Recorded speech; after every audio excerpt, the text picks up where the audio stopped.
오늘의 말씀 본문은 마가복음 6장 45절에서 52절입니다. 예수님께서 제자들에게 배를 타고 호수 건너편에 있는 벳세다로 먼저 가 있으라고 말씀하셨습니다. 그동안에 예수님께서는 사람들을 집으로 보내셨습니다. 사람들을 보내신 후 예수님께서는 기도하러 산에 올라가셨습니다. 밤이 되었는데 배는 여전히 호수 위에 있었고 예수님께서는 홀로 무태 계셨습니다. 바람이 불어와 제자들이 노를 젓느라고 애를 쓰고 있었습니다. 이 모습을 보시고 예수님께서 새벽 3시에서 6시 사이에 호수 위를 걸어오셨습니다. 그리고 제자들을 지나쳐 가시려고 하셨습니다. 제자들이 예수님께서 호수 위를 걸으시는 것을 보고 유령이라고 생각하여 비명을 질렀습니다. 그것은 그들이 모두 예수님을 보고 무서워했기 때문입니다. 예수님께서 즉시 그들에게 말씀하셨습니다. 안심해라, 나다. 두려워하지 마라. 예수님께서 배에 오르시자 바람이 가라앉았습니다. 그래서 제자들은 크게 놀랐습니다. 그것은 제자들이 빵의 기적을 보고도 아직 깨닫지 못하고 마음이 굳어져 있었기 때문입니다. 여러분, 어제 우리가 함께 살펴본 오병이어의 기적을 다 기억하시죠? 5덩이의 빵과 2마리의 물고기로 5,000명 넘는 사람을 배불리 먹인 그 일 때문에 현장에 있던 모든 사람들이 흥분에 사로잡혔습니다. 배고픔이 해결되고 나니까 사람들이 질문을 던지기 시작했는데요. 그들은 자신들의 눈앞에서 벌어진 일이 무슨 의미인지 알고 싶어 했습니다. 그중 일부는 정말 과하다 싶을 정도로 열광하는 사람들도 있었고요. 그런 모습을 보시고 예수님이 제자들에게 즉시 그곳을 떠나라 이렇게 말씀하셨습니다. 예수님은 제자들을 배에 태워서 갈릴리 바다 건너편으로 보내놓으시고요. 본인은 언덕으로 올라가셨습니다. 그렇게 예수님은 기도하러 홀로 산에 오르셨는데요. 예수님과 헤어진 제자들은 배에 올라서 한동안 교대로 돛을 가끔씩 조정했습니다. 하지만 오래 지나지 않아서 노를 들어야만 했죠. 예상치 못한 바람이 불어닥쳤기 때문입니다. 이런 일은 언덕으로 둘러싸인 갈릴리 바다에서는 자주 일어나는 일인데요. 하지만 그곳에서 어부 생활로 잔뼈가 굵었던 제자들도 노를 제대로 잡지 않으면 손가락이 벗겨질 정도로 강풍이 세차게 불어닥쳤습니다.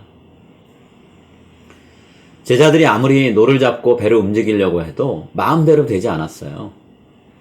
배는 제자리에서 그냥 맴도는 것 같았습니다. 어디 가까운 육지라도 닿을 수 있으면 좋겠지만 그럴 가망이 전혀 없어 보였어요. 목표로 삼고 갈 만한 곳을 계속 확인해 보긴 했는데 그것도 쉽지 않았습니다. 봄이라 어둠이 빨리 찾아왔고 사방이 온통 캄캄했어요. 해변에 켜진 불빛 몇 개만 겨우 보일 정도였습니다. 하늘도 물도 모두 까맣게 보였죠.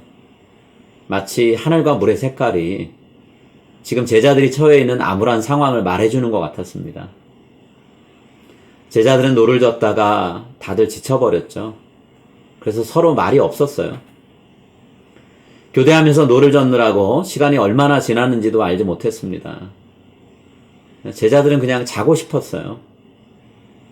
몇 시간 전에 육지에서 목격했던 너무나 놀라운 사건, 오병이어의 사건은요, 머릿속에서 어느새 사라져버리고 없었어요.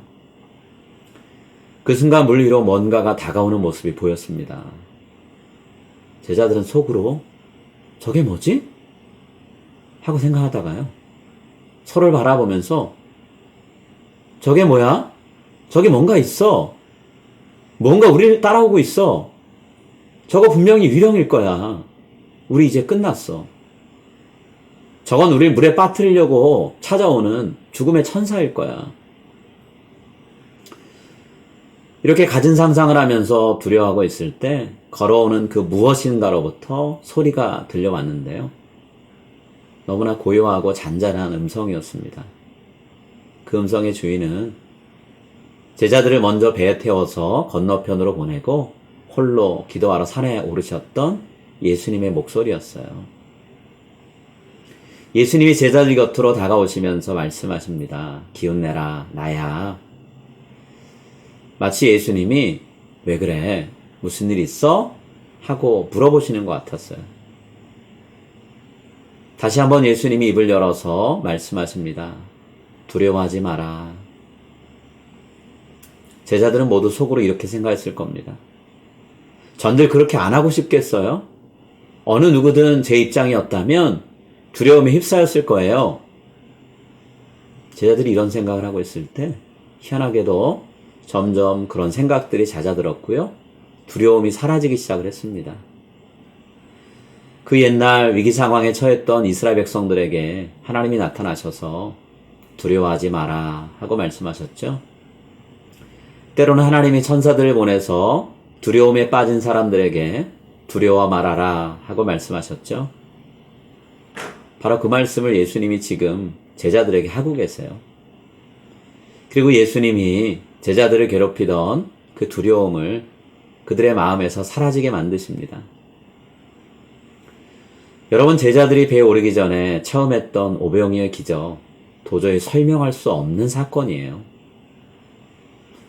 이와 마찬가지로 바다 위에서 저항할 수 없는 거센 폭풍우 때문에 죽음의 위기에 처해 있다가 두려움에 떨고 있는 제자들을 예수님이 찾아와서 그들에게 허락하셨던 평안도요, 설명할 수는 없습니다. 그렇지만 생생하게 경험된 사건이에요.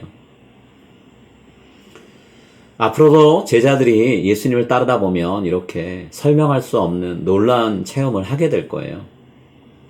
그 일들은 단순히 놀랍기만 한 게 아니라 하나님의 은혜로 기억될 시간들일 겁니다. 여러분, 하나님은 우리의 생각을 뛰어넘는 놀라운 일들로 위기에 처해 있는 우리의 삶을 붙들어 주시는 분이세요. 말로는 설명할 수 없지만 체험을 통해 몸으로 기억하고 감사할 일들이 그분을 통해 우리에게 주어질 겁니다.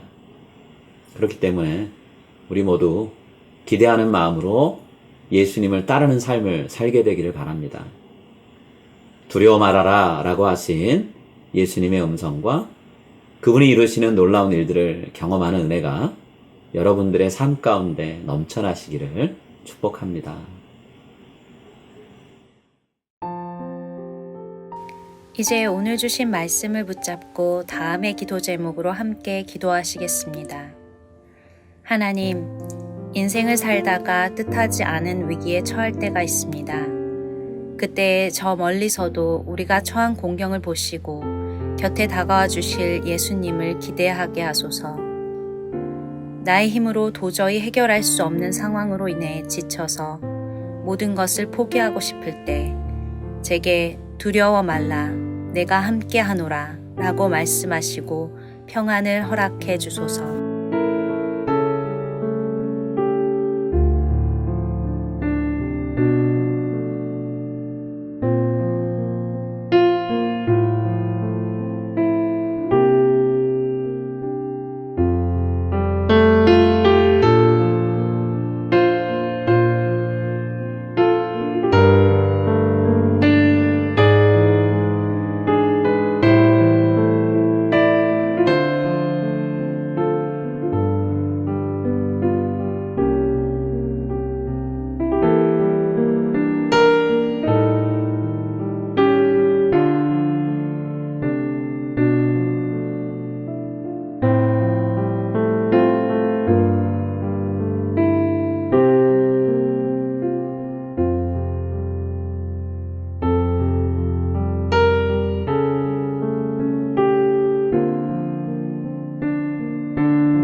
이제 오늘의 합심 기도 제목을 따라서 함께 기도하겠습니다. 몸의 질병으로 고통받는 분들과 마음의 상처를 부여안고 괴로워하는 이들을 치유하소서. 세상적인 욕심에 사로잡혀 이기적인 삶을 살며 관계를 파괴하는 일그러진 심령을 고쳐주소서. 코로나로 힘겨워진 개인과 가정, 그리고 각 교회들과 나라들의 살림살이를 회복시켜 주소서.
이제 다음 기도 제목을 놓고 함께 기도하겠습니다.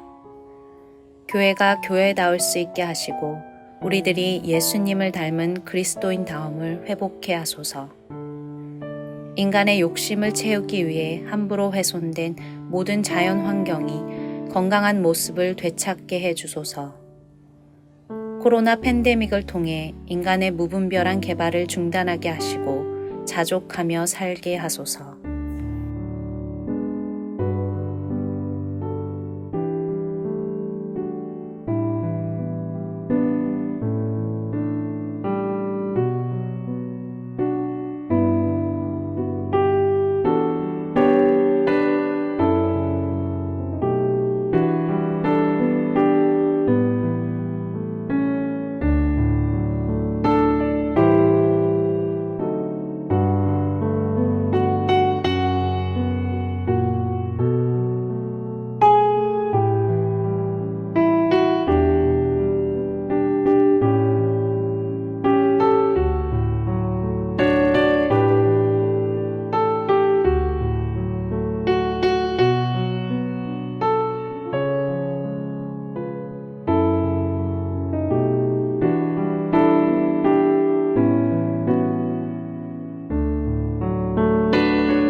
이제 다음 기도 제목을 놓고 함께 기도하겠습니다.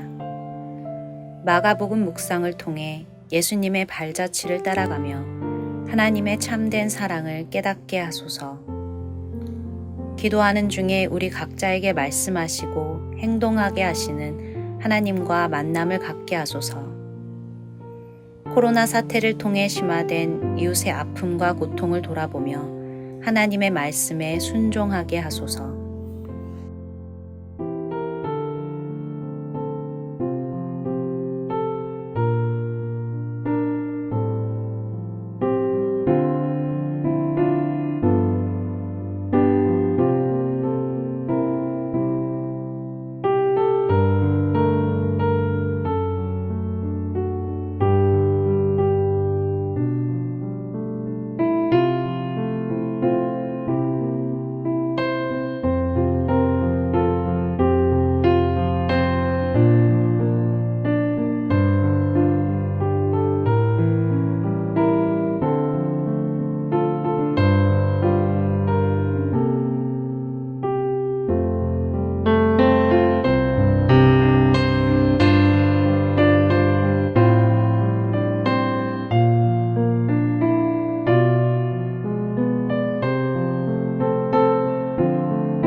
이제 자신과 가정을 위한 기도 제목을 놓고 함께 기도하겠습니다.